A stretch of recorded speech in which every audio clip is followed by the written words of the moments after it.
Hey, how's it going? Recently, I made 2 lo-fi remixes of songs by Good Kid. Now, anyone who knows me at all knows I'm a massive fan of Good Kid. They're like my favorite band of all time, and I've been wanting to make these remixes for a very long time, but I haven't been able to until very recently, and I'll get to why in a second. I've been very, very lucky that the band and all of the fans of the band have been very receptive and very kind about my remixes and seem to really like them. Seriously, like seeing your track being played on your favorite band's Instagram account and Twitch streams is crazy, and I'm still not fully over that, to be brutally honest with you. So in order to sort of give back in a way, I thought I would delve into the songs themselves and show you some cool stuff that I did, some production technique, and how I went about making these songs. I'll try and keep it light, but this could get pretty nerdy, just to warn you now. So today I want to show you the remix I did for Bubbly. Now, the first question is, why did I pick Bubbly? Well, it's 2 reasons really. First off, is one of my favorite Good Kid songs of all time, easily top 3. I think David wrote that one. If so, shout out David. If he didn't, then ignore that, and whoever did write Bubbly, you're the GOAT. But it was also out of necessity because it was the only one I could get a really good isolated vocal for. Let me show you how I did that. So, on their website, Good Kid upload full bandwidth WAVs of their songs for creators to use. But what they also upload are instrumentals. And because of that, I have the ability to get an isolated vocal from any of their songs using a thing called phase inversion. It's a pretty tricky thing to describe, but just picture this. Every sound is a wave, right? It goes up and it goes down. If you were to get an identical copy of that wave, but invert the signal, so every down is up and every up is down, and then play them at the same time, they would cancel each other out and get silence. So, because we have the full song with the vocals, and we also have the full song essentially without the vocals, if I was to phase invert the real song and the instrumental, I would only be left with the vocals, in theory. Obviously, any slight changes to any of the waveforms and this entire thing falls apart. I was very lucky that Bubbly, one of my favorite Good Kid songs again, gave me a very clean vocal when I just did phase inversion naturally. Let me show you what that looks like. So here we are in the session. So we have the instrumental up here and we have the regular song down here. As you can see, if I pull up this plugin, there's a gain plugin. I've set it to mono, so there's no sound coming from the left and right. It's just down the center, and I have a phase inversion going. So if I was to solo these two, you would notice that it sounds like this. And I can scarce get by on second breath between the press. Pretty cool, right? I cleaned that up with some extra tools that I use, and then I was able to get the vocal you see in the session here. That's why I started making Bubbly. Let's delve into the actual session itself and show you how I made this thing. I'm also going to go to my notes. So, the name of the game for this remix was Groove. Every sort of element in this song revolves around sort of gelling with the groove in one way or another. And so I think to start with that, we're going to look at the drums. Very hip-hop. Very sort of basic as well, to be brutally honest with you. So there are 3 drum kits going on here. We have, what is this? Spitfire Labs, just drums in Spitfire Labs. We have the preset Logic Twilight Drive, and then we also have my own cut-up samples. I would highly recommend, if you're a producer and you're making beats, get your own samples. You can go on the internet and find them. They're not that hard to discover. And create your own drum kits by chopping up samples. The amount of depth and character you can add to a drum beat just by getting samples from old 60s songs, or even earlier than that, getting that sort of vinyl crackle in there, adds so much depth and character. You have to do it. Just to show you what I mean, without the samples, it sounds like this. That's boring. I don't want to listen to that. That for like, what is it? Fucking 4 minutes? Boring. But just having this underneath it, there's so much saturation in that, and there's so much distortion in that. You can't go without it. That was the first thing I started with. I got the vocal and I was like, finally, yes, let's start cooking. I kept it to the same BPM as Bubbly, but I did it in essentially half time, because obviously Bubbly is like, that's not very lo-fi, that's not very chill. So I did at half the speed. This is also to avoid having to deal with time stretching, which sucks. There's kind of like a rule of thumb for me with all the lo-fi remixes I've done for Good Kids so far, is keep it at the same tempo, just play with double or half speeds, just so the vocal, which again is sort of like the main reason it's a Good Kid remix is because it uses the vocal from Good Kid, doesn't get too distorted or too sort of like stretched apart and like unrecognizable. So, got the drums. The next part was to add on to the groove. And there are sort of two-ish main elements, obviously aside from the vocals, that do this. Because the bass, usually the bass is like the thing that also follows the groove. But for this, it's just root notes. It's literally just, I'll play the bass. It was literally just like...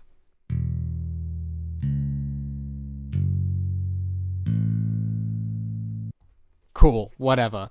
But there are two things there are two parts that add to the groove, and it's vocal chops and a piano line, which are these two things here.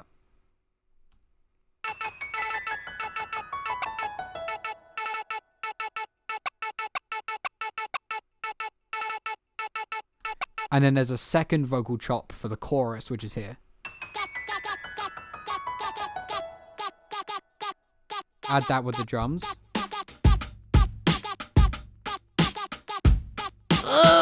So how did I get that vocal chop? 3 easy steps.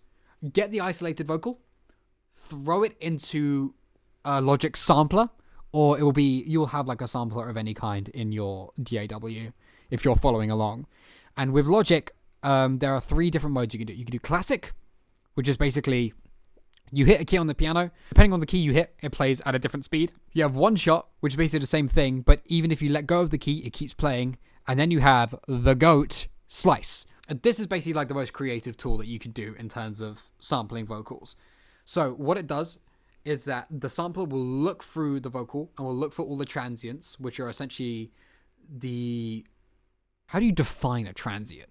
Hang on. Is a short, high amplitude sound that occurs at the beginning of a waveform. So it looks for all of those, and then it assigns a piano key to each one. I then pitched it up. This is technically an octave high. I know it says +10, but you got to remember the whole song is a half step down. So to make it, so instead of it being +12, it has to be +10 because you're going 2 down. It's semitones and stuff. Don't worry about it. Then bit crushing. Bit crushing is also the name of the game when it comes to lo-fi remixes. There's a lot of bit crushing in this song that I'll get to. I love bit crushing. I have lecturers at uni who hate it, and have openly said to me that they hate it, and I tell them I don't care. That's the basis of what we have at the moment. So we have the vocal chops, we have that little piano glissando. It's kind of a glissando. It's just like the scale down, because you're not really sliding. It's like each note individually. And then we have the groove. The groove basically doesn't change throughout the whole song. The name of the game is also layers. So realistically, there are only like 3 or 4 parts to this song, but the key is that there are a lot of different things playing one part, which is sort of what this sort of block of 3 is here, which is literally just like ultimate guitar chords to Bubbly, drew them in here and then didn't touch them essentially. And so, but what I did is that I pulled out 3 different instruments that were all very different from each other, in order to try and make them gel as one, and try and make it sound like they gel as one. To be brutally honest with you, listening back to this, I am not a big fan of this, and I wish I put more time and effort into this, but, you know, hindsight and whatnot. So we have this pad. As you can see, I did some EQ here to carve out some of the frequencies so the other instruments can sit more, along with the bass and the kick and stuff. Very harsh. Love that a lot. And as you can see, I've done the inverse here. So again, there's a lot of harsh, high frequencies in this. So again, I just put in a low pass filter just to tame it a little bit and make it gel with everything else. I love this instrument. So, Analog Lab V, a brilliant free VST plugin if you haven't used it before. This is the preset Lo-Fi Celeste. The reason I love this one is actually less about the actual sound of the keys, but more of the stuff that comes afterwards. There are these little glitchy sort of like bleeps and bloops that happen that I absolutely love, and I put them in all the songs like this.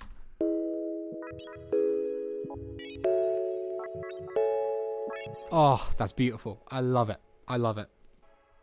And that is basically it in terms of instrumentation, at least for the main bit. And again, it's very simple. That is it for the main instrumentation.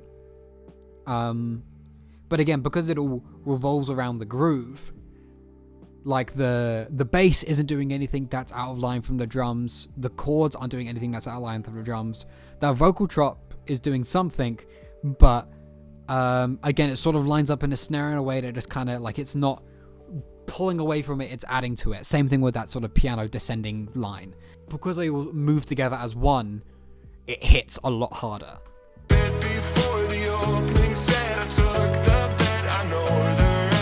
It's simple, and it's chill, and it's very lo-fi. So I consider that a job well done. For those who have listened to the remix, there is a big part of this that I'm missing, which is the outro. And the outro essentially sounds like this.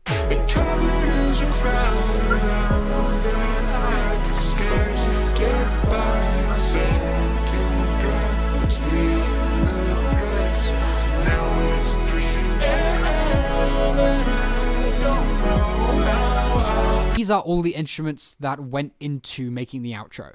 As you can see, it's the same sort of philosophy as the rest of the instrumentation, where if you look at the sort of MIDI data here, they're all playing exactly the same thing, but they all layer on top of each other to sound like one big synth that just goes really, really hard. So we have, I think this is a vocoder.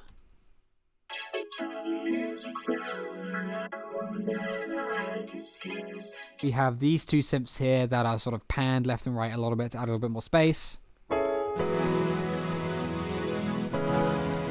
This, fun fact, is a synth I designed myself in Vital for one of my uni assignments. And I just loved it so much that I used it in this. This is actually another synth I designed. I've designed a lot of synths recently. I'm getting really into synth design. I'm using Vital for it. And I like Vital because it's free. We've got this really cool sort of arpeggiated thing that's just adding a bit of texture to it. Comes in about halfway. Again, this is what the patch looks like. This is... Okay. It's called Midwest Emo Synth because I designed this synth patch for a Midwest Emo song that I ended up not even being Midwest Emo because I designed synths for it. Long story. It's on my album at Volume 2 if you want to listen to it.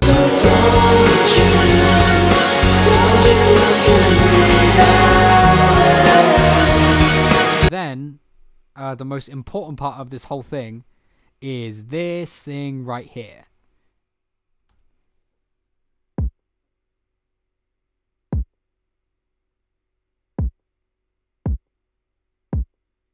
So, why is that so important? Even though it just sounds like a really lame kick drum? Because it's affecting everything else in the outro using a thing called sidechain compression. What is sidechain compression? It's a two-part phrase. So there's sidechaining and then there's compression. What is compression? Basically is what it says on the tin. You compress sound. So you make loud things quiet and you make quiet things loud. That is compression. But the more exciting and more important part of that is sidechaining. What is sidechaining? Sidechaining is basically affecting a sound through the input of another sound. It's better if I just show you what that looks like. So this is a compressor. What I want you to do is take a look at this needle when I play the outro.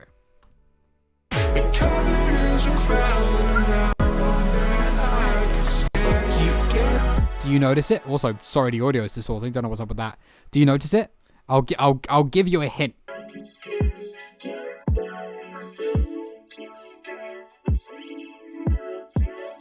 In order to give it this really big, really sort of like futuristic, almost hyperpop in a sense, direction, sort of explosion feeling thing where like it's very bass heavy and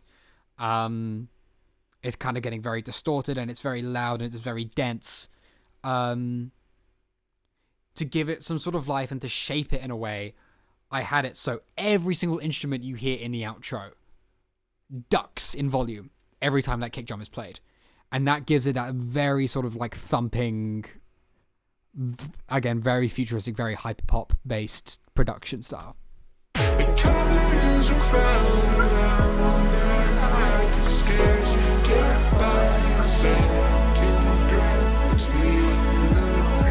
And that really is like all the sort of key parts to this track. Again, I think at some point I'll do the other track I did, which was Pox, which is a lot more complex and a lot more dense, and there's a lot more to it, and I'd love to go through that and talk about it because I'm very, very proud of that. But this is essentially it. So it was all about, you know, finding the groove and then just having instruments that add to it rather than take away from it. And then also using some sidechain compression to really make that outro sort of shape. Alright, so really make that outro have shape and character to it. Instead of just being just like one big noise wall. Yeah, if you have any questions, let me know. I'll be happy to answer anything. And thank you for watching, I guess. I never sleep, I never eat.